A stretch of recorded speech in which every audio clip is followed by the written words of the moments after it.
எந்த ஷா வந்தாலும் என்ன, எத்தனை ஷா வந்தாலும் என்ன, ஆணவ பிடிச்ச டெல்லிக்கு தமிழ்நாடு என்னைக்குமே அவுட் ஆஃப் கண்ட்ரோல் தான் அப்படின்னு சொல்லி சிஎம் சொல்லியிருக்காரு. இதை மக்கள் எப்படி பார்க்குறாங்க அப்படின்னு சொல்லி மக்கள்கிட்ட கேட்டு தெரிஞ்சுப்போம் வாங்க. அவர் சொல்கிறது 100% சரிதான். தமிழ்நாடுங்கிறது ஒரு தனி நாடுங்கிற மாதிரி தான். ஏன்னா அவருடைய கணிப்பு சுத்தமாக சரியான கணிப்பில் தான் சொல்கிறார். ஏன்னா இன்றைக்கி இருக்கக்கூடிய ஒன்றிய அரசினுடைய செயல்பாடுகள், அதாவது ஒருவேளை இந்த ஆளுகின்ற திமுக அரசு அதற்கு ஆதரவாக நான் பேசக்கூடிய ஒரு கட்சியை சார்ந்தவன் கிடையாது.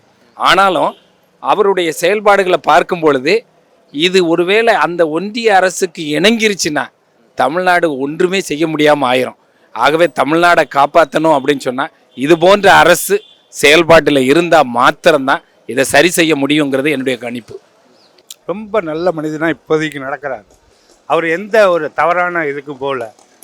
அவர் முடிந்த வரைக்கும் நல்லது தான் செய்யணும். அவர் நல்லதே செய்யணும்னு எதிர்பார்த்துட்டு இருக்கிறார் ஒழிய இந்த பணம் அதுங்கிறது ஆசையெல்லாம் அவர்கிட்ட கிடையவே கிடையாது. அதே மாதிரி அவர் மகனும் அதே மாதிரி தான். மற்றவங்கெல்லாம் இன்னும் ஆட்சிக்கு நல்லது செய்யலாம் இந்த காலத்தில் முடியவே முடியாது. ஏன்னா அவங்க பழகணும். ஸ்டாலின் பழகிட்டார்னால அவர் ரொம்ப ஒரு நல்ல மனிதர். நான் வேற கட்சிக்காரன் தான் இருந்தாலும் அவர் செய்கிற ஒரு நன்மையை பார்க்கும்போது அவர் கட்சியிலே அவரோட இதுக்கு நான் சேர்ந்துட்டேன். அப்பேற்பட்ட ஒரு நல்ல குணம் படைத்தவர் தான் ஸ்டாலின். இப்போ மோடி எவ்வளவோ தமிழுக்கு அவர் ஒரு பிரதமராக இருக்கிறபோது பொதுவாகவே எல்லாமே பார்க்கணும் மொழிய பிரிக்கக்கூடாது. அவர் தான் பிரதமர். அவர் பிரிக்கிறார். அப்படின்னா தமிழ்நாட்டை பிரிச்சுட்டே இருக்கிறார். அவரை போராடக்கூடியவர் ஸ்டாலின் ஒருத்தர் தான். அப்படி ஒரு முதலமைச்சர் ஒரு பிரதமர் பிரிக்கக்கூடாது. சிஎம் நான் என்ன சொல்கிறேன்னா, இந்தியா ஃபுல்லாக தமிழ்நாட்டை நம்பி தான் பிழைக்கிறான். என்னது டெல்லியை நம்பி நம்ம பிழைக்கல. தமிழ்நாட்டில் இருந்தால் எல்லா ஸ்டேட்டுக்காரன் இங்கே இருக்கிறான். இந்தியா முழுவதும் நேபாள் கீபாள் ராஜஸ்தான் மகாராஷ்டிரா எல்லா ஊருக்காரும் இங்கே தான் போயிடறான். நம்ம ஆள் எவனும் அங்கே போய் பிழைக்கல. தமிழ் ஆள் இன்றைக்கும் வெற்றி தான் படுவான், தோல்வி அடைய மாட்டான். ஆனால் விட்டு கொடுத்துட்டு வருவான். இந்திக்காரன் விட்டு கொடுக்க மாட்டான். புரியுதா உங்களுக்கு? விட்டு கொடுக்க மாட்டான். இந்திக்காரன் விட்டு கொடுக்க மாட்டான். தமிழ் ஆள் விட்டு கொடுத்துட்டு போயிடுவான். சரி போடா நம்ம ஆள் போயிடுச்சுன்னு போட்டேன்னு விட்டு போயிடுவான். அதே போல் ஆட்சின்னு நடத்தினா அடுத்த ஆட்சி திமுக தான் கன்ஃபார்ம். அது ஒன்றும் உறுதி, யாராலையும் மாற்ற முடியாது. எத்தனை தளபதி வந்தாலும் எப்போ வேணால் வரட்டும். ஸ்டாலினை 150 ஓட்டு சாலிடாக வருவான். 175 தொகுதி சாலிடாக வருவான். உண்மைதாங்க. அது தமிழ்நாடை நம்பி தான் டெல்லி இருந்திருக்கு. டெல்லியை நம்பி தமிழ்நாடு என்றைக்குமே இருந்ததில்லை. இது இன்றைக்கி இல்லை, பின்காலத்தில் முன்னாடி இருந்ததில்லை. ஜெயலலிதா எம்ஜிஆர் இருந்த காலத்துலேயே உங்களெலாம் தெரியும். ஜெயலலிதா ஆட்சி கழிச்சு டெல்லியில் பிஜேபி ஆட்சி கழிச்சு கலைஞர் முடிவு பண்ணுறவங்க தான் அங்கே அமைச்சராகவே ஆவாங்க. அப்புறம் என்ன இதில் என்ன இருக்குது? உண்மை தானே அது? தமிழ்நாடு என்றைக்குமே அவுட் ஆஃப் கண்ட்ரோல் தான். டெல்லிக்கு மட்டும் இல்லை, எல்லா ஸ்டேட்டுக்குமே அவுட் ஆஃப் கண்ட்ரோல் தான். நம்ம தனி தான். தமிழ்நாடு டிஃப்ரெண்ட்டு தான். இந்தியா லெவலில் பார்த்தா தமிழ்நாடு தனியாக தான் இருக்குது. ஒன்றும் பண்ண முடியாது. கரெக்ட் தான். அவர் சொல்கிறது ஒரு வழியில் பார்த்தா கரெக்ட் தான். தமிழ்நாடு திராவிடோட ஆதிக்கம் அதிகமாக இருக்குல்ல. எல்லாமே ஆரம்பத்தில் ரொம்ப நாளாக இருக்குது. பெரியார், அண்ணா இது மாதிரி ரொம்ப நாளாக திராவிட பாட்டில் இருக்கிறதுனால புதுசாரம் வர முடியல. வேற ஒன்றும் இல்லை. அதான் ரீசன். அதாவது நம்மளுடைய இந்திய நாடு எப்படின்னு கேட்டிங்கன்னா, யுனைட்டி இன் டைவர்சிட்டி. அதாவது இந்த இன்டெகிரிட்டி அப்படிங்கிறது எல்லா மதத்தினருக்கும் சம உரிமை கொடுத்து கொண்டாடுகின்ற ஒரு நாடு நம்முடைய இந்திய நாடு. ஆனால் அதை இதுவரைக்கும் இப்படி தான் செயல்பட்டு கொண்டிருந்தது. அதுலேயும் பொதுவாக பார்த்தீங்கன்னா தெற்கு மாநிலங்கள் அப்படி தான் இருந்துச்சு. வட மாநிலங்களுடைய ஆட்சி முறைகள் வித்தியாசமாக இருந்தது. ஆனால் இப்போ என்ன செய்கிறாங்கன்னா அதை அப்படியே கொண்டு இந்த தென்பகுதியை முழுவதும் அப்படியே மறைச்சிடணும் அப்படின்னு நினைக்கிறாங்க. அதை இங்கு இருக்கின்ற ஆட்சியாளர்களை அதை தடை செய்யணும்னு நினைக்கிறாங்க. அதுதான் உண்மை. அதனால தான் மக்கள் என்ன நினைக்கிறாங்கன்னா அப்படிப்பட்ட ஒரு காரியம் நடந்துடக்கூடாது. ஏன்னா இந்த தமிழ்நாட்டில் பார்த்தீங்கன்னா எல்லாரும், அதாவது இஸ்லாமியர்களாக இருந்தாலும் சரி, கிறிஸ்தவர்களாக இருந்தாலும் சரி, இந்துவாக இருந்தாலும் சரி, எல்லாம் ஒருவருக்கு ஒரு ஒற்றுமையோடு தான் இருக்கிறோம். அது எந்த விதத்திலும் அதற்கு ஒரு குந்தகம் வரக்கூடாதுங்கிறது தான் அதனுடைய நிலைப்பாடு. ஆமாம், அஞ்ச மாட்டோம். நாங்கள் அஞ்சவே மாட்டோம். தமிழ் இனத்தை 26 மாநிலம், அதில் தலைவன் தமிழ்காரன் தான், வேறு யாருமே கிடையாது. தமிழ்காரன் தான் எல்லாத்தையும் உருவாக்க முடியும். வேற யாருக்கும் வந்து 11 ராசி தான், ஆனால் தமிழ்காரனுக்கு மட்டும் 13 ராசி.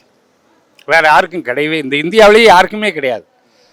எல்லாருமே வந்து ஏடா குணமாக செய்வான், ஆனால் தமிழ்காரன் செய்யவே மாட்டான். அதுதான் அண்ணா. ஏன் வந்தான்னா அதில் என்ன இருக்குது? மத்திய அரசு போராடிக்கிட்டு இருக்காங்களே தமிழ்நாட்டை ஆட்சி பிடிக்கணும். முடியாதுங்க. பிஜேபி என்றைக்குமே வந்து தமிழ்நாட்டை வந்து ஆட்சி பண்ண முடியாது. ஏன் பிஜேபி? புரியுது, முடியாது. ஏன், என்ன ரீசன்? தமிழ்நாட்டோட தலையத்து அந்த மாதிரி இப்போன்னு கிடையாது, எப்பயுமே பிஜேபி ஆள முடியாது.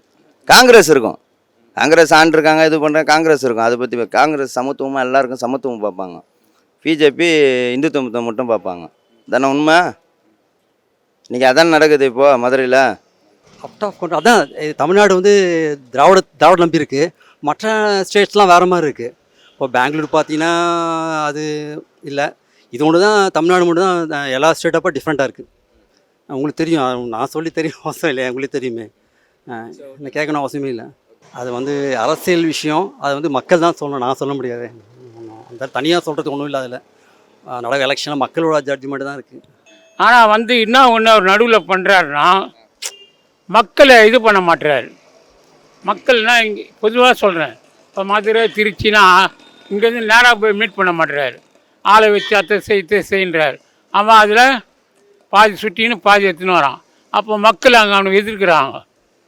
நான் ஸ்டாலின் வந்து அவங்க தான் 10 பேர் தான் கொடுத்தான், மிச்சம் போயிட்டான் அப்படின்னு தப்பாக பேசுகிறேன்னு நினைக்காத. கொடுத்தாங்க போயிட்டாங்கன்றாங்க. இதெல்லாம் இருக்கக்கூடாது. ஆனால் வந்து ஒரே வார்த்தை நான் என்ன சொல்கிறேன்னா, இந்தியாவில் தமிழ்நாடு நம்பர் ஒன் இந்தியாவில் தமிழ்நாடு 1. தமிழ்நாட்டில் இந்தியாவில் இருக்கிற ஃபுல்லாக தமிழ்நாடு தான் போய்க்கிறான். நம்ம ஆள் போய் எங்கேயுமே படிக்கல. ஒரு ஹோட்டல்லையோ, ரெஸ்டாரண்ட்லையோ, ஒரு வீட்லேயோ, பங்களாலேயோ எங்கே வேலை செய்யணும் இந்திக்காரசி நேபாள் இவங்க தான் அதிகம். அப்படின்னா டெல்லி இருக்கிறவனுக்கு வந்து அவுட் ஆஃப் கண்ட்ரோல்னால் அவனுக்கு அந்த நாணங்கள் கிடையவே கிடையாது. அவன் ரொட்டி சாப்பிட்றான். ரொட்டி சாப்பிடும்போது அந்த ரொட்டியோட மாவுங்கிறது வந்து அவனுக்கு மூளையில் போய் மாவாக தான் சேரும் மொழிய. தானியத்தை சாப்பிட்டாதான் அந்த தானியத்தோட இது தெரியும். இப்போ தமிழ்நாட்டில் இருக்கிறவங்களாம் தானியம் சாப்பிட்றான், அவன் ரொட்டி சாப்பிட்றான். ரொட்டி சாப்பிடும்போது அந்த ரொட்டி தான் அவனுக்கு மாவு இருக்கும் மொழிய, அவனுக்கு அந்த உணர்வுங்கிறது மூளைங்கிறது இருக்காது. காங்கிரஸ் வந்து எப்படியும் 60 வருஷத்துக்கு மேலே ஆகுது. மத்திய அரசு வந்து நான் 15 வருஷம் மோடி வந்து அவ்வளோதான் இருக்கும். எப்படி எடுத்தோடனே உனக்கு கொடுத்துருவாங்க? ஒரு வீட்டுக்கு ஒரு வாடகைக்கு போகிற, அந்த வீடு உனக்கு போன உடனே அட்வான்ஸ் எல்லாம் இருந்தால் வச்சுன்னு கொடுத்துருவானா? உன்னை 10 பேரை விசாரிப்பான், அவர் உனக்கு தெரியுமா போகுமான்னு. இல்லை, அது வந்து அதான் லாஸ்ட் டைமு திமுக வின் பண்ணிச்சு, நிறையா வந்திருக்கு. இந்த முறை வந்து நிறைய டிஃபென்ஸ், நிறையா கட்சிங்க இருக்குது. அதுதான் வேற ராசியே மதராசி. தமிழுங்கிறது வந்து எல்லாத்தோட இந்தியாவிலேயே வந்து 13 ராசி படைத்தவன் வந்து தமிழ்காரன் ஒருத்தன் தான். முனிவர்கள்லாம் வந்து 18 முனிவர்களையும் வந்து 2 முனிவர்கள் தான் வந்து, ஒருத்தர் வந்து ஜப்பான், ஒருத்தர் வந்து பெங்கால். மற்றது எல்லாருமே வந்து இந்தியா தான். ஈஸ்வரனே தமிழ்காரர் தான் சொல்லப்போனால்.